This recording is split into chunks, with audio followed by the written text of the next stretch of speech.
Okay, so we'll start our this class itself. So you are able to see the whiteboard, right? Yes, sir.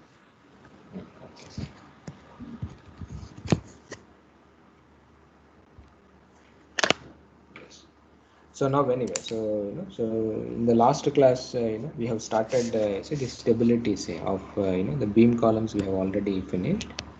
Okay. So then we started discussing you see the stability of these frames, okay, frames, continuous beams, and something like that. So now what we told was so we will be using this slope deflection method, okay. So it helps us in some the calculations. So now last class we have seen how to use a slope deflection method for continuous beam, how to solve. We solved one example problem also. So you can use this slope deflections, and finally we came to this frames, okay. So as you remember, is the last class we clearly told, okay. So for frames, basically if you want to calculate you can calculate, but already we know the upper bound and lower bound, okay. So this is very well known, okay. So the columns in a frame, if you want to find out, this upper bound and this lower bound kind of a thing. And then we have seen, say, for a braced frame, okay. So that means no lateral sway. So for this we already you remember. So the bounds we have given, that is 4 times PE. Your critical buckling load, say, will be lie between 2 times PE kind of a thing. And if it is a unbraced frame, okay. So then we have seen that the upper bounds are so your PE. So these your Euler buckling load, and your PCRs is 1 by 4 times PE. So these are the bounds which we show, last class we have already discussed. And then now when we are solving the problem set to find out whether you have got a correct answer, okay. So you can verify whatever load you are going to get. It should not, like if we are solving any braced frame problem, say, so your critical buckling load should lie in between this, and P anyway is pi square EI by L square, okay. So it should lie in between these limits. So then you can it's like cross verification kind of a thing. So it helps you, okay, so to check whether you are going in the right direction or not, okay. So now finally I think we started already one derivation, that is I think we started with unbraced frame, okay. I think last class already you see the frame was given and all the things was there. So now I think the frame was something like this, okay. So sway was allowed, so both the ends were fixed. So now so where the buckling mode shape, say, okay, so we have taken as something like this, okay. So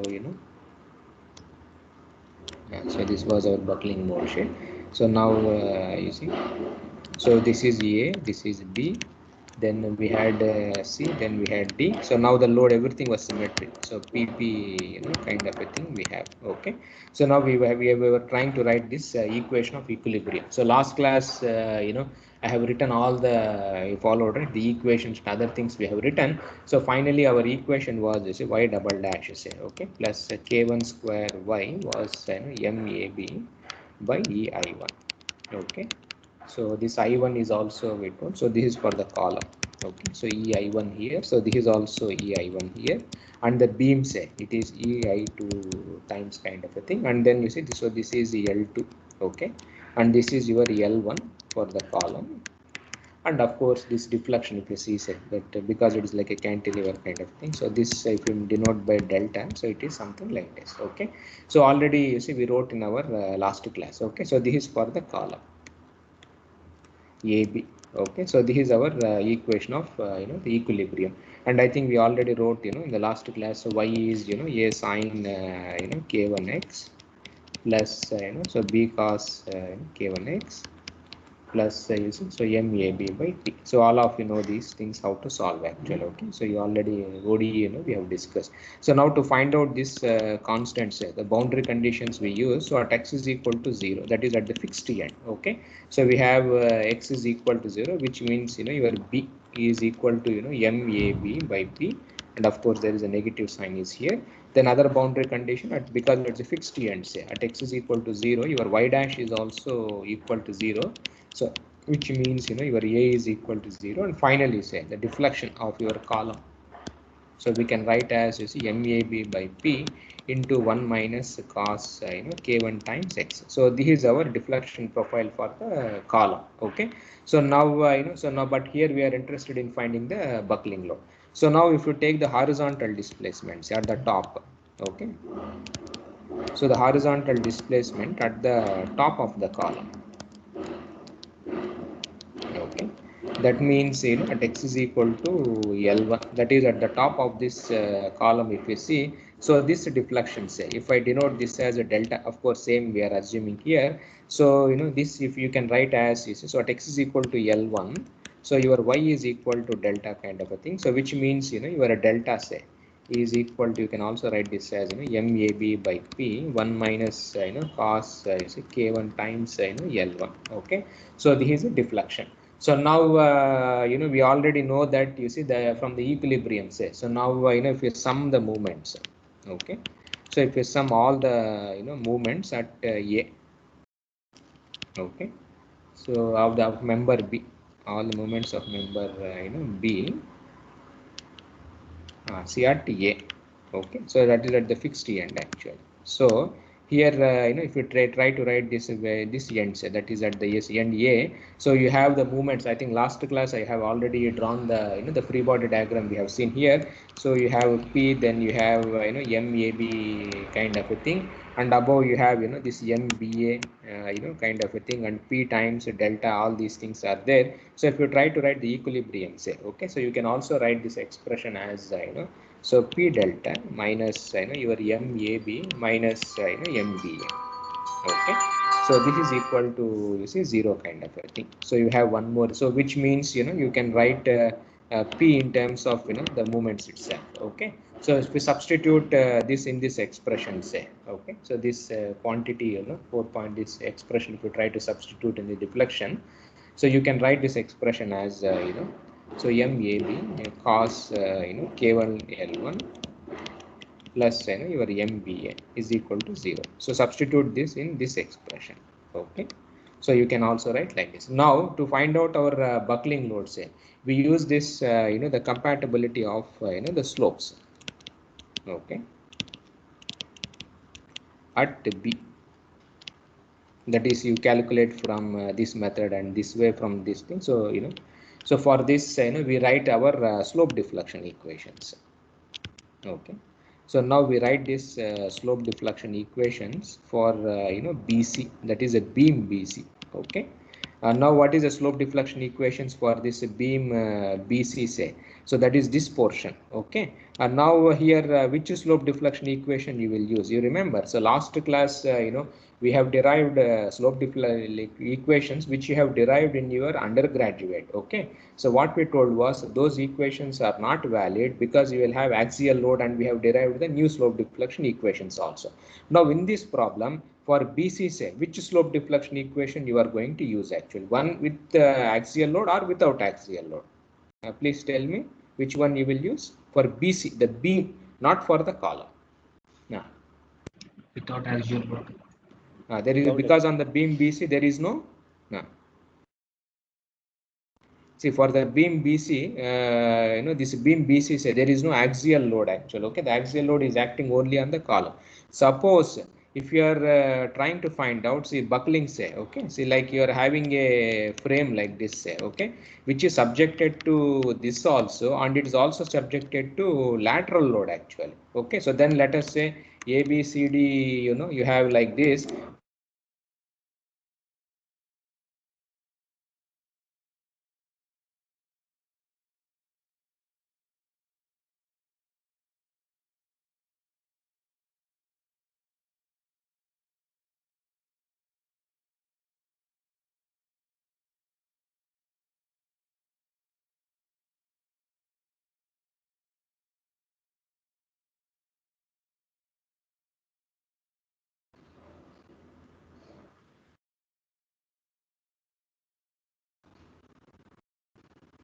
See, people are able to hear now. Yes, sir. Hello. Now, okay. Now you're. I think previously some connection was there, right? Okay. So now you see, so when you are having a a frame say where you are having apart from this axial load, you are also having this lateral loads. Okay, so then when you write this slope deflection equation for this beam BC, so now we have to use this new slope deflection equations which you have derived right now.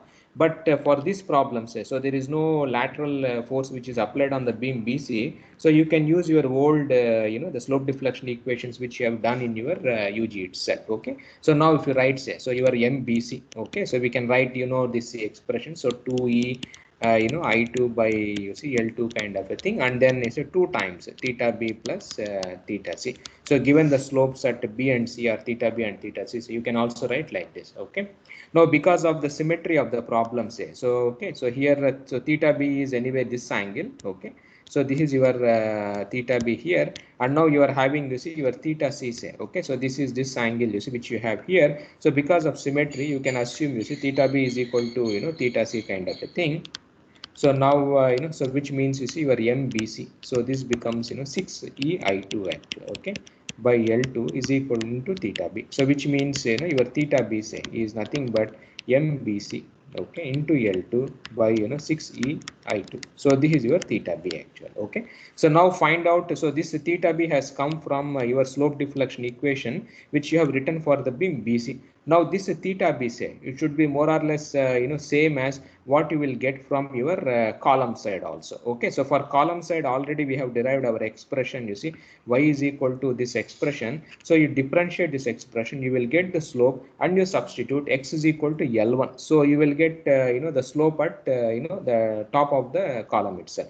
Now this slope, that is your theta B, which you are calculating from this equation, and this slopes which we got from slope deflection and from the beam itself, both of them should be same kind of a thing. Okay, so now you calculate the slope, okay, theta B from our the column buckling equation. Okay, so then you equate actually. Okay, so both of them have to be the same kind of, so you differentiate and then you substitute, so you will get MAB say by K1 EI1 into sine K1 into L1. So this is same as your MBC say, okay, into L2 by 6E I2 kind of a thing. Okay, so now if you rearrange this term also, you can also write nicely 6I2 by K1 I1 into L2 kind of a thing. So MAB sine K1 L1, okay, minus your MBC. So this is equal to 0 kind of a thing. So now if you see this expression say, so this you get from the the compatibility of your slope which you are getting from slope deflection from the beam and from the column. Okay, now the other equation also we had previously from the deflection, that is MAB cos K1 into L1 plus MBA say. So these is also equal to 0, which we got from your deflection kind of a thing. Okay, so this you got from the deflection, and this you got from this slope equation actually. Okay, and from equilibrium one can show that at the joint, so MBC is same as your MBA kind of a thing because of this the equilibrium kind of at this joint B. So now, so here in this, so this equation say, so now so you are having two unknowns are there, so MAB and then MBC kind of a thing. So now just one second. Hello. Okay, so now you see you eliminate say in these expressions this MAB and then MBA. So in these two equations and MBC, so then you see you will get a matrix kind of a thing. So now you find out the determinant of this matrix. Okay, so if you try to find out the 2 by 2 matrix kind of a thing, so you will get the transcendental equation you have, which you can write as a tan K1 L1 by K1 L1 is equal to I1 L1 by 6I2 L2 kind of thing. Okay, so now this is the transcendental equation which you have to solve to find out the buckling load. So now for example, if you take I1 and I2 say, both of them are same, and L2 L1, so this is also equal to L say. Okay, so if you substitute, you will have a differential equation will be So tan KL by KL is equal to 1 by 6 kind of a thing. You have some minus 1 by 6 like that is you will get. So now you solve this transcendental equation to find out the roots. Okay. So the lowest root say. So if you try to calculate, so in MATLAB or any, if you plot it also you will get. So the lowest root, so the scale becomes 2.71646. Okay, and you substitute k is equal to, you see that k square is equal to p by ei kind of a thing. So now your critical buckling load say turns out to be 7.38 ei by l square. So this is your buckling load. Okay, and now how do you know that whatever answer you have got is correct or not? How do you verify?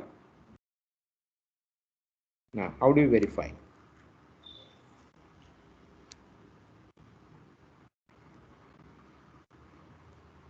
See, how do you know that your answer is correct? You see, I told you right in the starting. Now,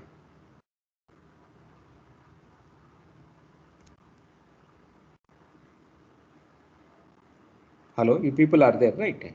Now, how to verify whether we have got correct thing or not?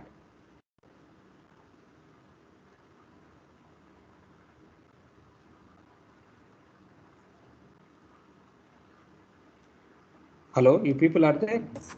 Yes, sir. Okay. Now, how do you know that it is correct? Yeah, we have to see the range of PE and PCR.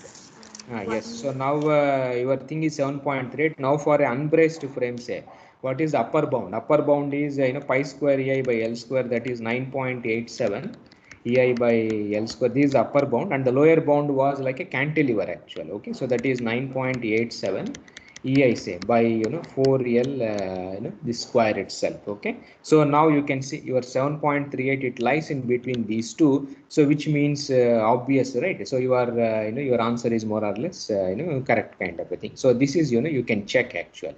So whenever you have solved any problems, you can check these bounds. Okay, so then you will get your answer.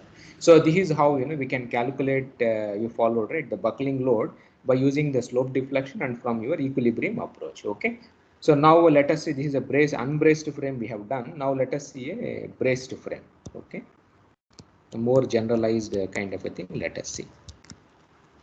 Now a frame is braced. Okay, so the frame is like this.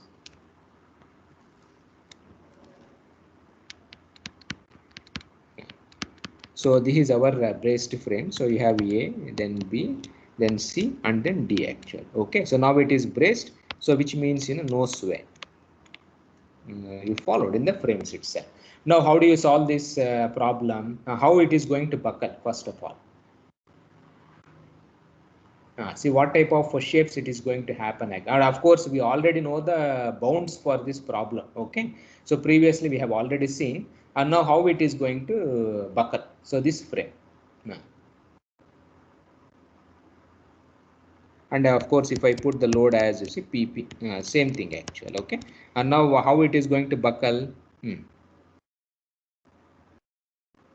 Or what are the ways it can buckle actually? Okay, so previous class we have done we have drawn the mode shapes also, how it is going to buckle. So if you see this column say, okay, this frame, so it can buckle the one you remember last class we have already written like this. So because of the rigidity of the joints and others so it can basically, you followed right, it buckles something like this. So these okay, so this is generally we call as a symmetric mode kind of a thing. So it can buckle also like this. Okay, or it can also buckle in some other fashion also. Okay, we can find out. So this we call as, you see, asymmetric mode. Okay, so this also can buckle, you see, something like, see now here if you see this column say, so this is also this side, this column is also this side actual. Okay, both of them can go in the same this itself. So if you draw the properly, so the buckling mode it can go like this also. Okay, so both the columns you say, okay, going like this. So which means if you want to have this type of a shape, your beam say it should buckle something like this. You followed. So you have one inflection point or whatever in the beam itself. So these also one type of a asymmetric modes we have. Now sometimes what happens is no need to assume any mode shape. You can directly solve with slope deflection equations. That equation itself will tell you what type of mode your the frame is going to buckle itself. So if you see this generalized procedure say, and sometimes in this problem what we have assumed is we have assumed the load as a P and P. Sometimes you can have a problem where these two also can be different itself. So if you want to solve this in a generalized kind of a format, okay, so if you want to generalize and then write in a general kind of a fashion, so we do use this slope deflection, which is very easy actually. Okay, straightforward we will use. We can see these problems how the solutions you see comes automatically, and the mode shape also. Okay, so we can just the try itself. And now you followed it. So if you try to write the slope deflection equation, say, now in this problem, suppose if it is a symmetric mode, okay, now what will be the rotation here, theta b and theta c? What's the relationship between theta b and theta c? Now here also theta b, and this is also theta c. And now in theta b is how it is related to theta c. Both of them are same, or how in the first mode, in the symmetric mode? Now,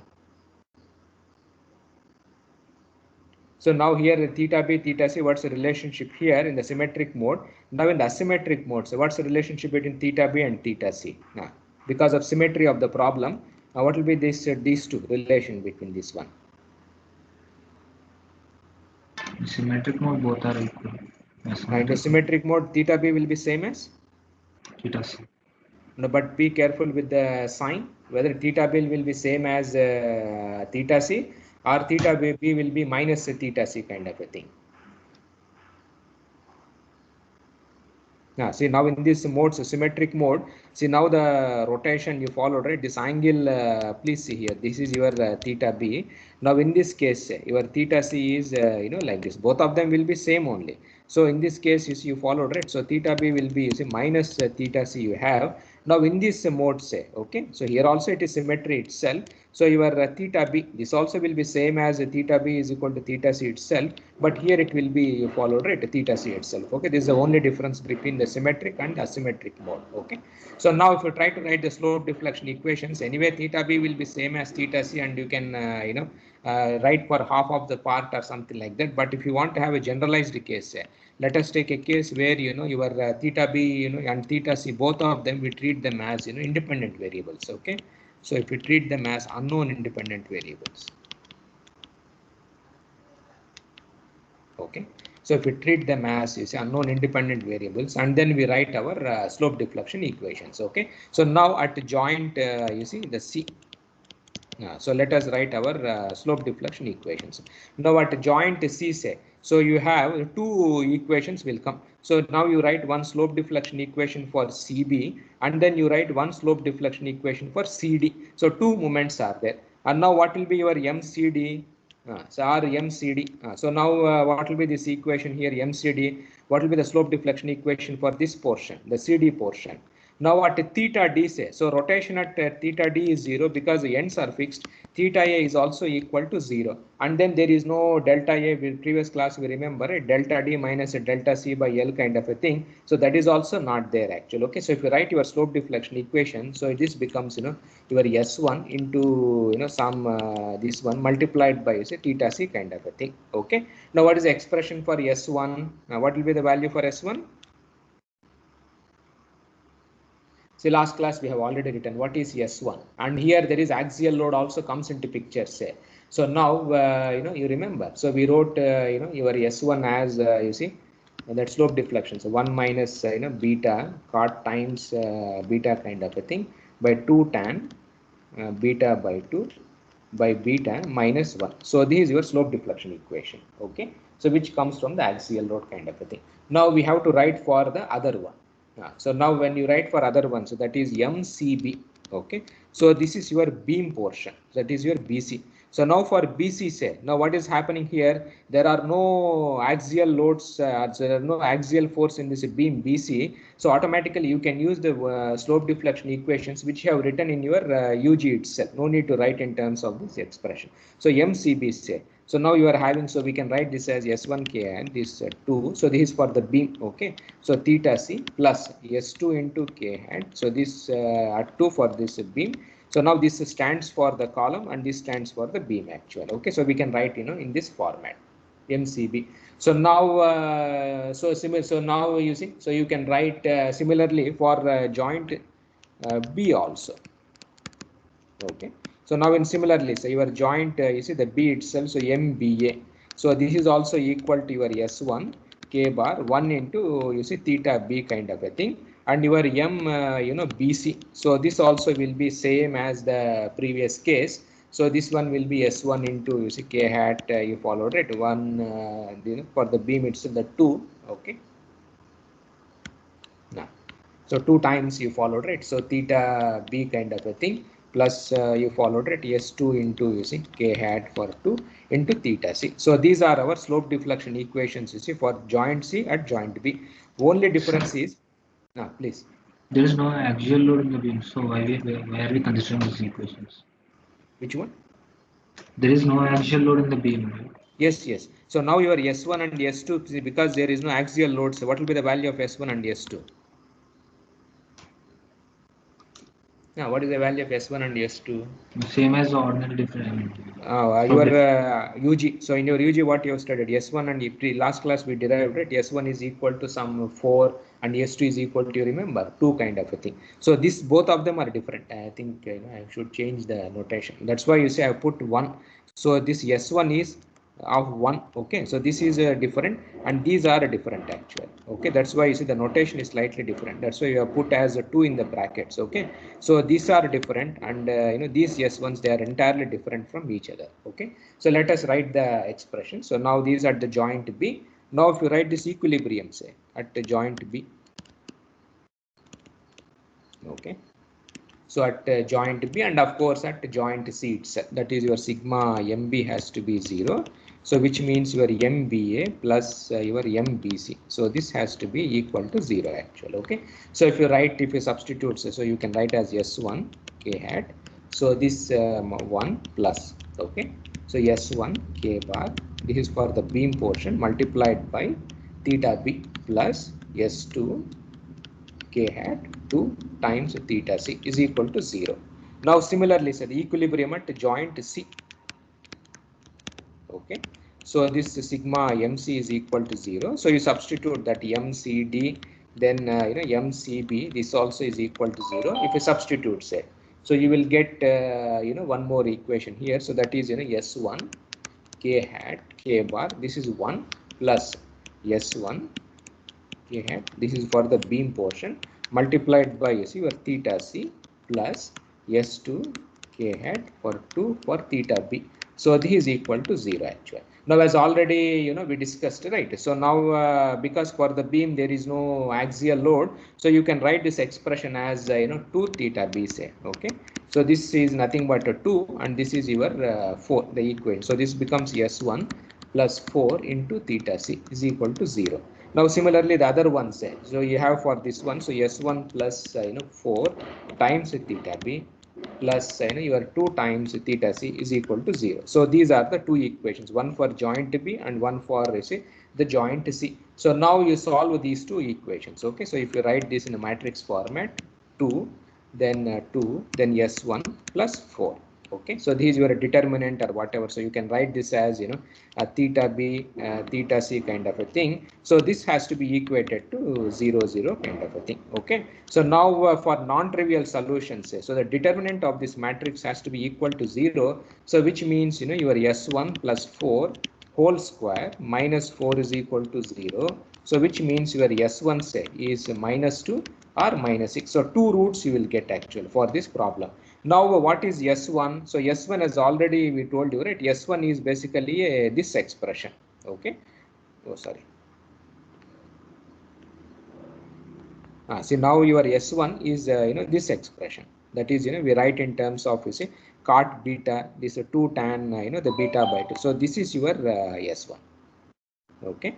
So now I know, so this is basically a transcendental equation. You have to solve for beta. And what is the beta? Beta is equal to K times L, and your K contains, your buckling load actually. Okay. So you have to solve this transcendental equation. So let me write this properly.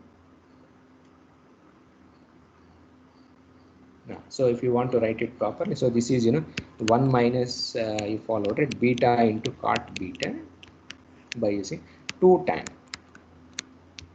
beta by 2 by followed right beta, so minus 1. So this you have to solve is equal to minus to 1 root. Same thing you have to solve for minus 6 also. So 2 roots you will get. So you solve for these 2 roots, so you will get this numbers like this. Okay. So now first one, the first case your KL say. Okay. So this turns out to be 5.01818 kind of a thing, and your critical buckling load say PCR. So this is equal to 25.18 EI by L square. So this is the first one. Now the second root actual, that is equal to minus 6 kind of a thing.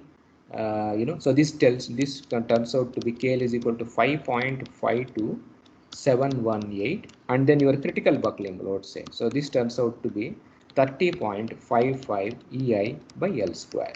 Okay. And now, this 25.18 EI by L square say, it corresponds to what type of a mode it is. Now,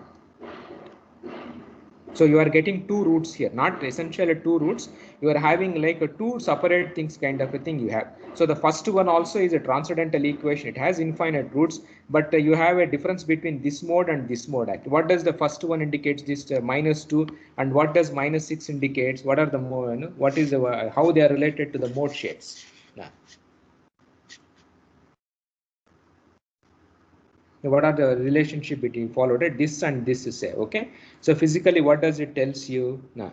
See, as already I told you, so two answers we have actual. Okay, so what it tells you is you followed it this problem. If you see the mode shapes, you can have a symmetric mode shape, and you can have, you see, the asymmetric mode shape actual. That minus 2 whatever we discussed previously, if you try to go back and then you can solve for the mode shapes.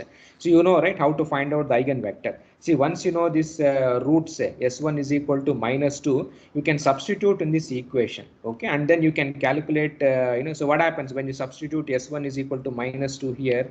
Just check here what happens here. Yeah.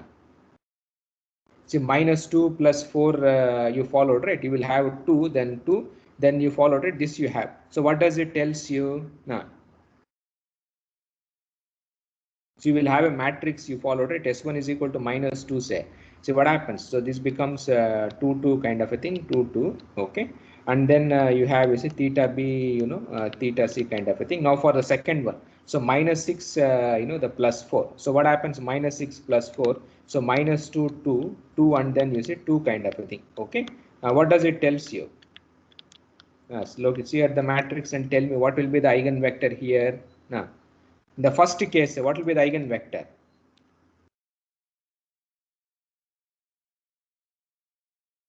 See, what's the first case? So now what is our equation here? So for the eigenvector, so it is a 2 times theta b plus a 2 times theta c is equal to 0. So this is the equation you get. So what does it tells you? Eigenvector, how do you calculate it? Now you people are there. Now, how do you calculate the eigenvector? What does it tells you the first case? Theta b equal to minus theta c. Theta b is equal to minus theta c. What type of a mode it is? Fantastic. So this means your theta b is same as minus theta c. Now what's the second case? So here you are having minus 2 times theta b plus 2 times theta c is equal to 0. So what does it mean? So for the eigenvector, if you assume 1 as 1 say, so which means your theta b is same as theta c actual. So what is the meaning of theta b is equal to minus theta c? And what's the meaning of theta b is same as theta c? What type of mode it is? When theta b is minus theta c, both of them are same. So already, so this is how you see the mode shape will be looking like actual. Okay. So one is a symmetric mode, one is asymmetric mode. So this type of a column, say braced frame, when there is no sway, it can buckle in 2 ways actually. One is a symmetric mode, other one is asymmetric mode. Now, in of course in a symmetric mode also you have a separate transcendental equation. In the asymmetric mode also you have a separate transcendental equation, and you have infinite roots are possible in asymmetric mode and in symmetric mode also. The lowest ones if you take, now what happens is compared to asymmetric mode, your symmetric mode value is the critical buckling load is the lowest actual. So now in which mode your frame will buckle, symmetric mode or asymmetric mode? See, this is your symmetric mode. Okay. Now this is your the asymmetric mode here. And now in which case it is lowest, the buckling load. So in which case it is the lowest one? Tell me what is which is lower, 25 or 30? In symmetric mode. In the symmetric mode. Okay, so now so generally, so when you are having a frame, braced frame, and if there is no sway involved, say, okay, so it will buckle only in the symmetric mode. Why it will not buckle in asymmetric mode? Can you tell the reason physically why we got asymmetric mode more than the symmetric mode? What is the reason? Now if you see this carefully, you tell me what is the reason. See at the beam, this one and this case actual. Now why it should be, what is the difference between these two?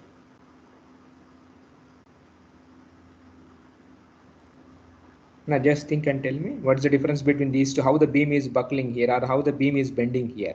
In this case beam is bending, you followed right like this. Okay, now in other case what is happening, the beam is going like this. You tell me what's the difference between these two. Now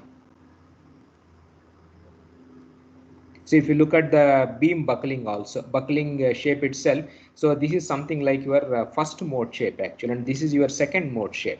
Now you followed right. Now where the way the to have a deflection like this, okay, something like this, so the load required is very higher because you are having inflection point or something like that. And for this type of a behavior, say, okay, so the the load required is very less itself actually. So this is the reason why for a braced frame, so when there is no sway, the chances are that it buckles only in the symmetric mode rather than in your asymmetric mode itself. Okay, so this way you can use your slope deflection equations. Now easily you can solve the problem. No need to worry, like you don't need to know the mode shape.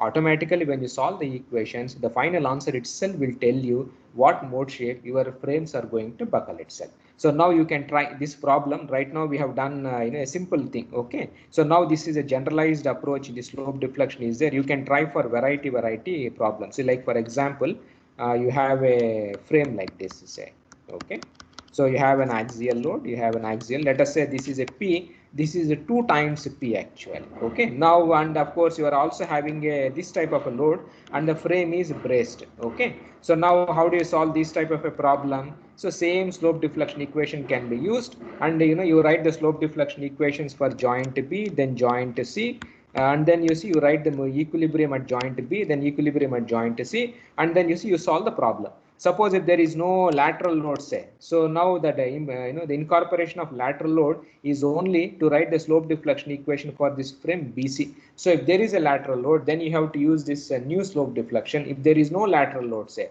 then you can use that 4, 2, you followed it, whatever you have studied in your UG. So now the same problem you can try for variety of this thing using this the slope deflection method. Okay, the mode shapes also no need to worry. Automatically the problem itself will tell you which mode shape you see. It is the thing is going to buckle, and you can treat theta B, theta C as unknowns, and you can automatically you can draw the buckling mode shape also. Okay, so this way you can use generalized the slope deflection method to solve any type of a problem. So now let us solve this interesting problem, that's equilateral triangle. Okay, so this is a very peculiar problem, buckling of this frame. This is very important even in trusses. Okay, yeah. So let us say you have a frame like this. Okay, this is your A. So some load is W kind of a thing you have. So this is A, this is B, and this is C. Now we have to find out the stability of this equilateral triangle. So it is a rigidly connected equilateral triangle. Yeah. So this is a rigidly connected equilateral triangle. Now how do you find out the buckling load? Tell me. So now I know. So in what ways it can buckle?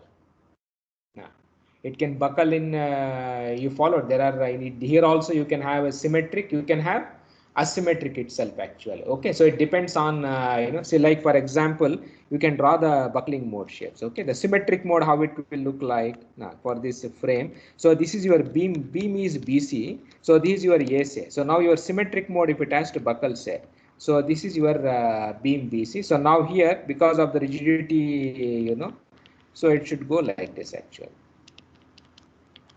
You followed. So this is like what we call as a symmetric mode shape or something. Now if it has to be asymmetric, say like in the previous problem how we have solved here, so the beam has to become like this. So then what happens is this portion, this one, as well as this portion also. This is how another buckling mode shape also can happen, but no need to worry about the buckling mode shape. Automatically our problem itself will give you the solution actually. Okay, so now let us say if the load is W, say, and because everything is symmetric, so this is W by 2, and this is also W by 2, and let us say everything is L, all the length is same for all the members. So this is L, all these members itself. So now so and you have this rotations. Okay, so theta A, then theta B, and then theta C, because it's a rigidity, say. Okay, so all theta A, theta B, theta C are the rotations here itself. So now we have to write our slope deflection equations. Okay, it's a very straightforward thing. Yeah. So now our slope deflection equations are like this. So now you have to write MAB. So how many joints are there here? So A, then B, then C. We had 3 joints are there. So you write slope deflection equations at A, then B, then C. So now if you are writing at A, say, so you are having MAB, then MAC will be there. Okay. So let us write the slope deflection equation. So MAB. Okay. So this is some K bar. So we are writing S1 into theta A plus S2 times theta B. Okay. Now similarly say MAC. So this also will be K bar, some S1 into theta A plus S2 into theta C. Okay, so this is your for joint A. Now similarly say joint B, so MBA. So this is your K hat S1 times theta B plus S2 times theta A. Okay, now similarly MBC, say. Okay, so this also will be S1 dash. I will write why we are writing this also, I will mention you. So theta B plus S2 dash, say, of theta C. So this is MBC. Okay. Now similarly at joint C, so which means MCA. So this is a K hat. So S1 times theta C plus S2 times theta A. Okay. Now in a similar fashion, say you are MCB. So this becomes a K bar. S1 times this one. So theta C plus S2 dash, say. Okay. Theta B. The reason why we have written S1, S2, say, these are nothing but your slope deflection coefficients actually. Okay, this thing for with including axial compression. You followed, but whereas S1 dash, S2 dash, say, they are different coefficients. See what is the right? This is an equilateral triangle. So when a load is applied, say, now which member will be in compression and which member will be in tension? In the trusses you would have studied, right? Now if you see member AB and AC, say, they will be in compression or tension.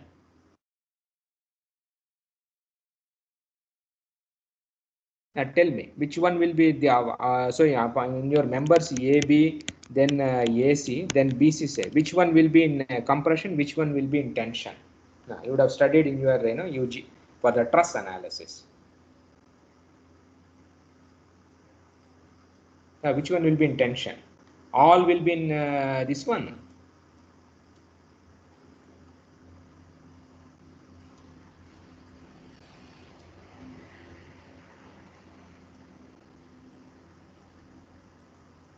Now tell me which one will be in this thing. Compression. Which one will be in compression? B and AC will be in compression and BC will be in tension. Excellent. So BC will be in tension. So now, so these are different coefficients with axial tension. You followed. So this is a very the important problem. So you can't use those compression coefficients here. So with axial tension coefficients have to be used in this problem actually. Okay, that's why you have to be very careful. And now, so these are the this thing. So now you write this joint equilibrium, say. Okay. So if you write joint equilibrium at A, B, and C, so you have MAB plus your MAC is equal to 0, then MBA plus MBC is equal to 0, and then MCSA plus your MCB is equal to 0. So you substitute all those expressions here. So you have S1 into theta A plus S2 into theta B plus your S1 into theta A plus S2 into theta C say is equal to 0, and then similarly S1 into theta B plus S2 into theta A, okay, plus S1 into theta B plus your S2 into theta C. Of course, I am putting a dash here because this is related to beam BC, okay, because it is in tension, so that's why that notation, okay. S2 into theta A plus S1 into theta C plus S2 into theta B. So this is a dash which indicates the coefficients are slightly different, they are not same.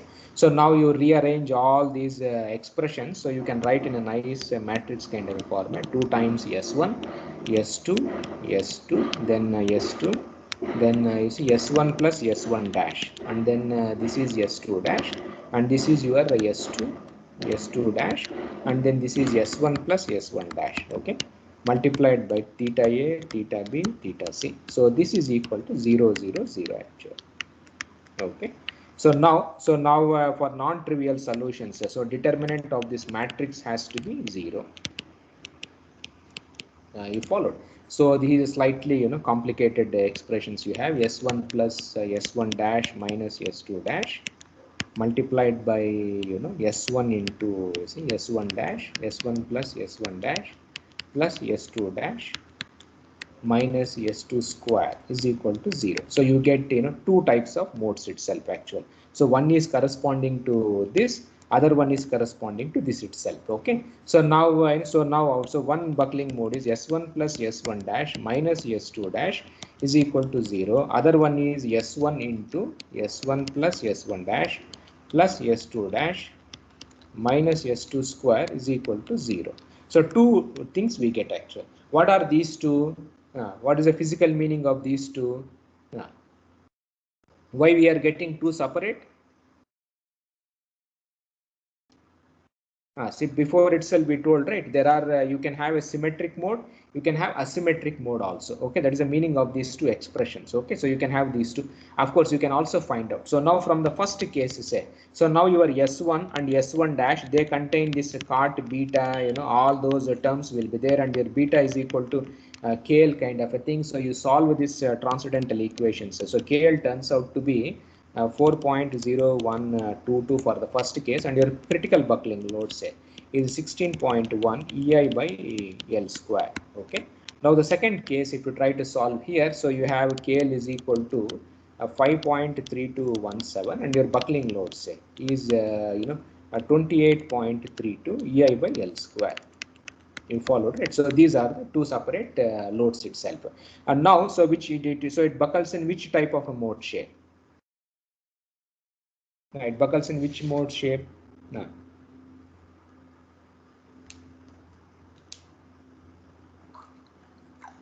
Now tell me which mode shape it will buckle. Symmetric only. So obviously it will buckle in a symmetric mode shape.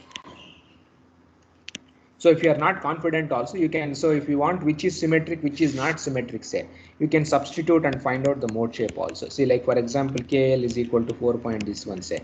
So S1 becomes 1.149, S2 becomes 3.015, and your S1 dash is 4.9763, and your S2 dash 1.7861. You substitute in the matrix. So 2.298, then you see 3.015, then 3.015, then 6.1253, 1.7861, 6.1253, and of course this is symmetric, this one, and this is 3.015, 3.015 multiplied by theta A, theta B, and then theta C. So eigenvectors, you can find out 0, 0, 0. Okay. So if you solve this equation, say, like, how do you find out eigenvector? You assume, right, 1 as 1. If theta A is 1, Now you can find out theta b and then theta c. Okay, so if you, for this problem, if you try to find out, the theta c turns out to be minus 0.381 and your theta b say it turns out to be minus 0.381. You followed, right? So now you can find out what type of mode shape is this one. So now how does it looks like? Yeah. So the first case say, so now you can plot, so theta a if it is 1 say, so now theta b and theta c has to be, you followed, right, reverse kind of a thing. You see, you will get anti-symmetric, the mode shape itself. Now similarly for the second case also, you can substitute and you can find out, you see, the symmetric buckling mode shape and what type of mode shapes they are going to happen actually. Okay, so anyway, so we'll stop here. So we'll continue our discussion in our next class. Okay, so if there is anything you want to ask, you can ask.